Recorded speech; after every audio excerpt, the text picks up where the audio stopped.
Hello guys, welcome back to the Aamir's lab. Guys, कैसे हैं आप सब? मेरा नाम Mohammad Ali and I am a professional web developer and designer. And guys, video में आगे बढ़ने से पहले एक छोटी सी अनाउंसमेंट करना चाहूँगा। रिसेंटली द आमिर्स लैब पे मैंने एक सीरीज़ लॉन्च की है जिसका नाम है वर्डप्रेस अल्टीमेट कोर्स।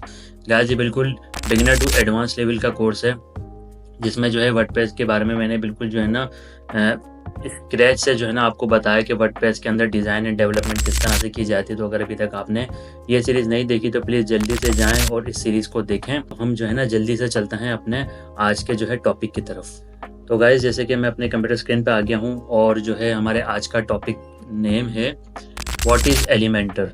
तो गाइस, एलिमेंटर के बारे में मैं जो है अपने रिसेंटली वीडियोस में बता चुका हूँ कि एलिमेंटर क्या है, किस लिए यूज़ होता है। लेकिन आज के जो है ना इस वीडियो में हम जो है बिल्कुल एलिमेंटर के बारे में जो है ना स्क्रैच से दोबारा समझेंगे। मैं आप लोगों को जो है ना बिल्कुल जो है प्रॉपर वे में बताऊंगा कि एलिमेंटर को जो है ना एक्चुअल में किस लिए यूज़ किया जाता है।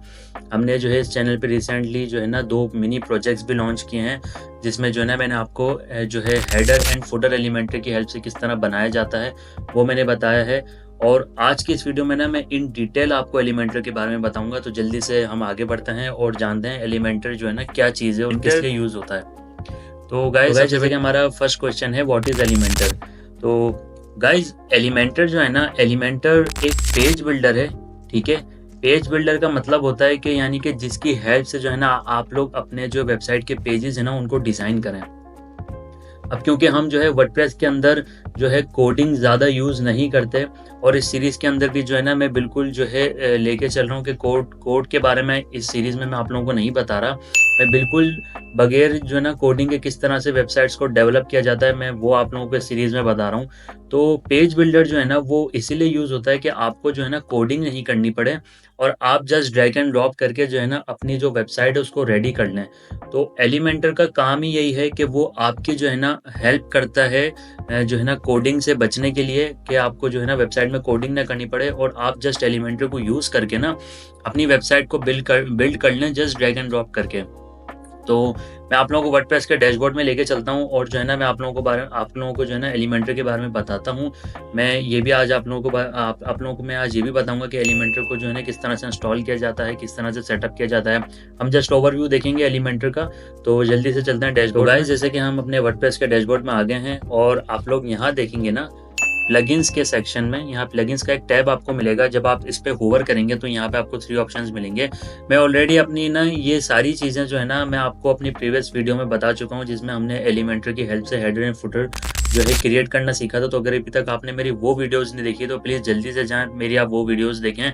उसमें जो है ना आपको बहुत ज़्यादा हेल्प मिलेगी कि मैंने जो है उसमें प्लगइन्स के बारे में भी बहुत डिटेल में बताया है, मैंने एलिमेंटर के बारे में बताया है। आज इस जस्ट वीडियो में ना हम ओवरव्यू देख रहे हैं एलिमेंटर का ना। तो अगर अभी तक आपने मेरी वो वीडियोस नहीं देखी तो प्लीज़ जल्दी से जाएँ, पहले हम आप मेरी जो है ना वो वीडियोस देखें। उससे जो है ना आपको बहुत ज़्यादा हेल्प मिल जाएगी। तो गाइज़, यहाँ पे जो है ना आप ऐड न्यू प्लगइन पे क्लिक करेंगे ना क्योंकि हमारा एलिमेंटर जो है वो भी एक प्लगइन ही है। तो आप लोग यहाँ सर्च कर सकते हैं एलिमेंटर। ठीक है, देन आपको जो है ना यहाँ एक पेज बिल्डर नज़र आएगा। मेरे पास ये ऑलरेडी इंस्टॉल एंड एक्टिव है। ठीक है, तो मैं यहाँ पे जस्ट इंस्टॉल्ड प्लगइन्स है ना, आप लोग देखें यहाँ पे इंस्टॉल्ड प्लगइन्स है। मैं यहाँ पे आके जो है ना जस्ट क्लिक करके यहाँ से जो है एलिमेंटर में आ जाऊंगा गाइस। ठीक है, आप लोग देख सकते हैं यहाँ मेरा एलिमेंटर एक्टिव है इस टाइम।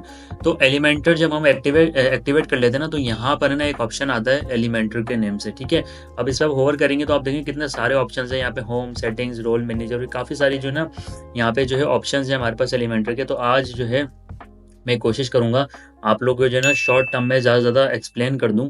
ठीक है, तो फर्स्ट ऑफ ऑल हम होम पे आते हैं और होम पे जब आप लोग आएंगे ना तो आप लोगों को जस्ट जो है कुछ सेटिंग्स वगैरह मिलेगी। ठीक है, जिसके अंदर आप देखें साइट सेटिंग है।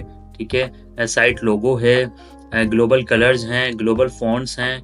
ठीक है, थीम बिल्डर हैं, पॉपअप्स हैं, कस्टम आइकन्स हैं, कस्टम फॉन्ट्स हैं। ठीक है गाइज, तो ये जो सारी चीज़ें हैं ना ये क्या होती हैं मैं आप लोगों को जो है ना जल्दी जल्दी जो है मैं आप लोगों को थोड़ा एक्सप्लेन कर देता हूँ। देखें, कस्टमाइज वही है जो हमने अपनी प्रीवियस वीडियो में देखा था कि जो हम साइट की कस्टमाइजेशन वगैरह करते हैं गाइस। ठीक है, देन साइट लोगो आपको क्या होता है, जो आपकी वेबसाइट का लोगो होता है। अगर मैं आपको यहाँ से ओपन इन न्यू टैब में करके दिखाऊं तो देखिए ये जो होता है ना ये आपका साइट लोगो कहलाता है गाइस। ठीक है, then global colours guys, global colours क्या होते हैं? ग्लोबल कलर्स वो होते हैं जो हम एक ही दफ़ा जो है ना साइट में ऐड कर दें और वो ओवरऑल साइट पे जो है ना हमारी वर्क करेंगे। लाइक मुझे अगर अपनी साइट के अंदर आप लोग देखें तो blue, light blue and green ये मेरे जो है ना लोगों के कलर्स हैं। तो ये मैं as a global colour add कर दूंगा। मैं आपको आगे आने वाली वीडियोस में बताऊंगा, जब हम एलिमेंटर को जो है ना एक्चुअल में जो है पेज बिल्डर की हेल्प से पेज में आपको बनाना सिखाऊंगा ना, तब मैं आप लोगों को ये सारी चीज़ें बताऊंगा कि इसमें ग्लोबल कलर्स किस तरह ऐड करते हैं। तो जस्ट ओवरव्यू दे दूं, ग्लोबल कलर्स आप ये 3 जो साइड के लोगोज हैं ये आप ऐड कर देंगे, और ओवरऑल जो है ना फिर आपको जो है ना अलग से एक एक कलर को दोबारा कोड लगा के ऐड करने की नीड नहीं है, यानी कलर कोड लगा के ऐड करने की नीड नहीं है। आप जस्ट ग्लोबल कलर का एक ऑप्शन होता है, उसकी हेल्प से जो है ना सारे कलर्स हमारे पास लिस्ट हो जाते हैं, और फिर हम वहां से कलर अपने सिलेक्ट करके जो है ना अपनी साइट पे कलर यूज कर सकते हैं।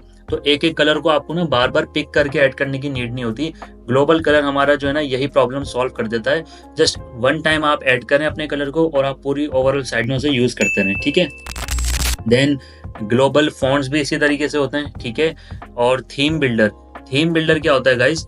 थीम बिल्डर ये होता है कि आप देखें, जैसे मैंने अपनी प्रीवियस वीडियो में आप लोगों को बताया, जो हमारी प्रीवियस वीडियो है how to make custom header with Elementor, तो गाइज उसमें ना मैंने आपको एक एक्स्ट्रा प्लगइन के बारे में बताया था, अल्टीमेट एडॉन, ठीक है। तो उस प्लगइन को हम क्यों यूज कर रहे थे? क्योंकि हमारे पास एलिमेंटर प्रो नहीं था गाइज। जो थीम बिल्डर है ना वो हमारे पास जस्ट एलिमेंटर प्रो में एक्टिव मिलता है, यानी अनलॉक मिलता है। अगर हम फ्री वर्जन एलिमेंटर का यूज कर रहे हैं तो थीम बिल्डर हमारे पास शो तो होगा पर लॉक होगा। मैं आप लोगों को दिखाता हूँ। आप लोग जस्ट यहाँ से ना टेम्पलेट्स के नेम से आपको ना टेम्पलेट के नेम से जो है ना एक ऑप्शन मिलेगा। आप यहाँ पे आएंगे तो यहाँ देखें आप थीम बिल्डर है यहाँ पे ना, ठीक है। आप जस्ट यहाँ पे थीम बिल्डर है, आप थीम बिल्डर पे क्लिक करेंगे तो आप लोग देखें यहाँ हम थीम बिल्डर में आ चुके हैं। अब जैसे कि मैंने आप लोगों को बताया था ना कि हमने हेडर और फुटर फ्री प्लगइन की हेल्प से बनाया था, तो आप लोग देखें हमारे पास जिनके एलिमेंटर प्रो नहीं है तो ये सब जो है ना अभी लॉक हैं, ठीक है। ये अनलॉक तभी होंगे जब हम एलिमेंटर प्रो परचेज करेंगे। तो आप लोग देखें यहाँ हेडर है, फुटर है, सिंगल पेज है, सिंगल पोस्ट पेज है, ठीक है ना। तो ये सारी चीज़ें हमें जो है ना अनलॉक हो जाती हैं जब हम एलिमेंटर प्रो परचेज करते हैं। अभी ये क्योंकि हमारे पास लॉक आ रही है कि हमारे पास जो है एलिमेंटर फ्री वर्जन है, ठीक है। तो थीम बिल्डर ये होता है, जब थीम बिल्डर हमें मिल जाता है ना तो काफ़ी सारी जो है ना प्लगइन्स को हमें यूज़ नहीं करना पड़ता। लाइक हमने जो हेडर एंड फुटर के लिए प्लगइन यूज़ की थी ना, हमें वो यूज़ नहीं करनी पड़ेगी, ठीक है। देन जब आप ई कॉमर्स साइट बना रहे हैं तो उसमें जो है सिंगल प्रोडक्ट पेज होता है, आर्काइव पेज होता है, वो भी जो है ना इस थीम बिल्डर के अंदर जब हम प्रो वर्जन बाय करते हैं तो हमें अनलॉक हो जाता है। तो उसके लिए भी फिर हमें एक्सटर्नल प्लगइन्स को यूज़ नहीं करना पड़ता। तो एलिमेंटर प्रो आज के टाइम पे ना इतनी जो है ना ज़बरदस्त चीज़ जो है ना फीचर्स प्रोवाइड करता है कि अगर आपने जस्ट एलिमेंटर प्रो बाय कर लिया तो और गाइस किसी भी प्लगइन की आपको जो है ना नीड नहीं है, ठीक है। देन आप लोग देख सकते हैं कि हमारे पास जो है हमारे पास जो है पॉपअप्स का भी जो ऑप्शन है। अब पॉपअप्स क्या होते हैं? पॉपअप वही होते हैं जो हम जैसे भी किसी साइट पे जाते हैं तो फौरन हमारे पास जो है ना कोई सब्सक्रिप्शन का या कोई डिस्काउंट का कोई पॉपअप आ जाता है ना सामने, कि हमारे पास जो है ना ये सेल चल रही है, ये डिस्काउंट चल रहा है, तो आप लोग ये क्लिक करके बाय कर लें, है ना। तो पॉपअप्स गाइज वही होते हैं। अच्छा, पॉपअप्स भी जो होता है ना हमारे को एलिमेंटर जो है प्रो के अंदर मिलते हैं गाइज, ठीक है। हमारे पास यहाँ पे एक ऑप्शन है, आप टेम्पलेट्स पे जब क्लिक करेंगे तो यहाँ पॉपअप्स का ऑप्शन है, ठीक है। तो आप लोग देखें एलिमेंटर प्रो के अंदर ही हमें पॉपअप्स मिलते हैं, ठीक है। फ्री वर्जन में हमें पॉपअप्स भी नहीं मिलते। देन मैं दोबारा होम पे आ जाता हूँ। फिर आपके पास है custom icons. Guys custom icons क्या होते हैं? एलिमेंटर हमें वैसे प्री बिल्ड जो है ना काफ़ी सारे अच्छे आइकन्स देता है, लेकिन वो क्या होते हैं कि थोड़े से ना बोल्ड आइकन्स होते हैं। बोल्ड का मतलब यानी कि थोड़े जो है ना उनके अंदर आप थोड़े डार्क आइकन्स होते हैं। तो अगर आपको अपने लिए कोई लाइट आइकन यूज़ करना है ना तो आप लोग एलिमेंटर के अंदर जो है ना कोई भी एसवीजी डाउनलोड करके अपलोड कर सकते हैं। एलिमेंटर इसकी जो है ना हमारे को परमिशन देता है फ्री वर्जन में भी, ठीक है। तो आप आइकन्स को जो है अपलोड कर सकते हैं अपने हिसाब से, जो आइकन आप लोग चाहें, ठीक है। देन कस्टम फॉन्ट्स क्या होता है? कस्टम फॉन्ट्स गाइज ये होता है, देखें एलिमेंटर वैसे तो हमें बहुत सारे जो है ना फॉन्ट्स देता है, बहुत सारे फॉन्ट्स हैं गाइज। आप लोगों को ना जो है ना कभी बहुत जो है ना रेयर, बहुत कम केसेस में ये होगा कि आप लोग जो है ना गूगल के कोई फॉन्ट्स यूज़ करें अपनी साइट में, क्योंकि एलिमेंटर इतने ज़्यादा जो है ना फॉन्ट्स आप लोगों को दे देता है फ्री वर्जन में ही कि आप लोगों को ना बाहर से कोई फॉन्ट जो है यूज़ करने की नीड नहीं होती। लेकिन बहुत दफ़ा ऐसा भी होता है कि हमारे पास कोई ऐसी रिक्वायरमेंट आ जाती है कि हमें वही फॉन्ट यूज़ करना है, ठीक है। तो जो हमारे पास एलिमेंटर के अंदर नहीं है, तो गाइज हम क्या करते हैं कि बाहर से वो फॉन्ट की जो फाइल्स होती है ना, TTF फाइल होती है, वो हम लोग क्या करते हैं डाउनलोड करते हैं और जस्ट एलिमेंटर के अंदर उसे इंस्टॉल कर देते हैं। तो हम कस्टम फॉन्ट्स को इस तरह से एलिमेंटर में यूज़ कर लेते हैं।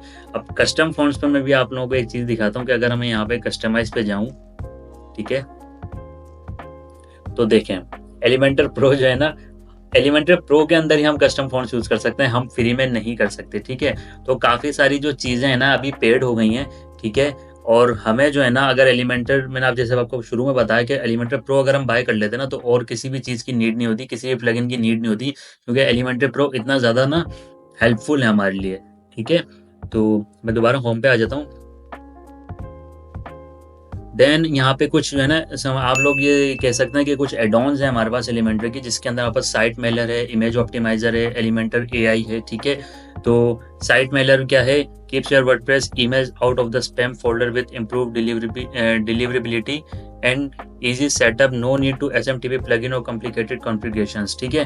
तो ये जो है हमारी जो में ईमेल्स होती है ना उनके लिए ये जो है एड-ऑन हमारी यूज़ होती है, ठीक है? कोई भी आपको ईमेल से रिलेटेड कोई काम है, ईमेल सेंड करनी है, फॉर्म्स यूज़ करने हैं, ठीक है? तो उसके लिए जो है ना ये कुछ एड-ऑन हमारे को जो है ना दे रहा है कि आप इंस्टॉल कर सकते हैं। फिर इमेज ऑप्टिमाइज़र है। इमेज ऑप्टिमाइज़र गाइस क्या करता है कि इमेज ऑप्टिमाइज़र है ना आपकी जो इमेज होगी ना वर्डप्रेस के अंदर उसको कंप्रेस कर देगा, ठीक है? क्या करता है कि इमेज को थोड़ा जो साइज़ होता है ना उसका कम कंप्रेस करके कम कर देता है, ठीक है? ताकि जो साइट की जो रीलोड स्पीड है ना उसपे ज़्यादा कोई जो है ना फ़र्क ना पड़े, ठीक है? यानी साइट की रीलोड स्पीड फास्ट हो जाएगी अगर हमारी इमेजेस ऑप्टिमाइज़ होंगी ना, वरना साइट आपकी स्लो जो है ना लोड करेगी, जिससे जो है ना यूज़र एक्सपीरियंस खराब हो जाएगा, यूज़र जो है आपकी साइट पे आएगा नहीं, ठीक है? देन एलिमेंटर एआई, अब आज के टाइम पे एआई के बारे में किसी को क्यों नहीं पता होगा, ठीक है? एआई एक ऐसी चीज़ है कि बहुत ज़्यादा पॉपुलर चीज़ है, तो हमारे पास जो है ना एआई के ऑप्शंस एलिमेंटर के अंदर होते हैं, ठीक है? जैसे कि बता रहा है कि आप लोग यहाँ से जो है ना क्लिक करके एक्सप्लोर भी कर सकते हैं, ठीक है? तो जस्ट एआई के कुछ ऑप्शंस हैं जो ये हमारे को जो है ना अवेलेबल करता है यहाँ, एक मिनट। तो गाइस जैसे कि ना इस पेज में और कुछ अभी हमारे पास नहीं है जानने के लिए, ठीक है? जितना मैंने आप लोगों को बताया जस्ट वही चीज़ें और वही चीज़ें जो है ना यूज़ होती हैं। अगर ये सारी चीज़ें ना आप लोग यहाँ से भी एक्सप्लोर कर सकते हैं, like custom fonts, icons, custom code, ठीक है? मैं आपको कस्टम कोड के बारे में बताता हूँ क्योंकि देखें आप लोग ये भी जो है ना हमें प्रो वर्ज़न के अंदर ही जो है ना अवेलेबल होगा। तो ये सारी वही चीज़ें हैं जो हमने जो है ना होम के बारे में जो है मैं पढ़ी हैं, ठीक है? अब क्योंकि जो सेटिंग्स वगैरह हैं, ठीक है? ये सेटिंग्स क्यों होती हैं, किस लिए यूज़ होती हैं, ये आप लोग जो है ना तब अच्छे से समझेंगे जब जो है हम लोग एक्चुअल में प्रोजेक्ट क्रिएट करेंगे ना, और जब हमारे पास जो है ना वहाँ पे कुछ एरर्स आएँगे तो मैं आप लोगों को जो है ना बताऊँगा कि अब इस एरर को जो है ना सॉल्व करने के लिए हमें कौन-सा जो है ना ऑप्शन इनेबल करना है, डिसेबल करना है। मैं जस्ट ओवरव्यू दे देता हूँ। यहाँ पे ना क्या होता है कि कुछ फीचर्स के अंदर हमारे पास कुछ ऑप्शंस होते हैं, लाइक लैंडिंग पेजेस का ऑप्शन होता है। जैसे आप हम लैंडिंग पेजेस भी बनाएँगे कि एलिमेंटर में किस तरह से लैंडिंग पेज बनाए जाते हैं, ठीक है?